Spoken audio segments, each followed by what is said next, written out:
இந்த மாசம் தாத்தா நம்ம வீட்டுக்கு வரலையாப்பா? ஆசையோடு கேட்டான் மகன் அமுதன். அப்பா அழைக்கப் போகாட்டாலும் உங்க பெரியப்பா தாத்தாவை இங்கே கொண்டு வந்து விட்டுடுவாருடா, கவலைப்படாதே என்று குதர்க்கமாக பதில் சொன்னாள் உஷா, என் மனைவி.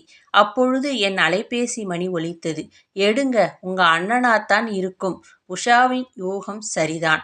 அண்ணன்தான் அழைத்தார். வணக்கம் அண்ணே, கோபுதான் பேசுறேன், சொல்லுங்க என்றேன். என்னடா, அப்பாவை அழைச்சிட்டு போகலையா? அண்ணன் கேட்டார். அவரை சொல்லியும் குற்றமில்லை. அண்ணி தொந்தரவு செய்திருப்பாள். கொஞ்சம் வேலையாய் போயிடுச்சுன்னே, இன்னும் 1 மணி நேரத்துல வந்துடுறேன் என்று இணைப்பை துண்டித்தேன். புறப்பட ஆயத்தமானேன்.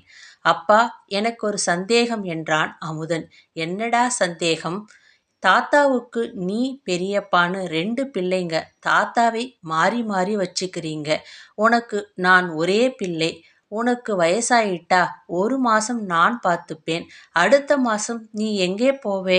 என்னை யாரோ பிடரியில் ஓங்கி அறைந்தது போல உணர்ந்தேன்.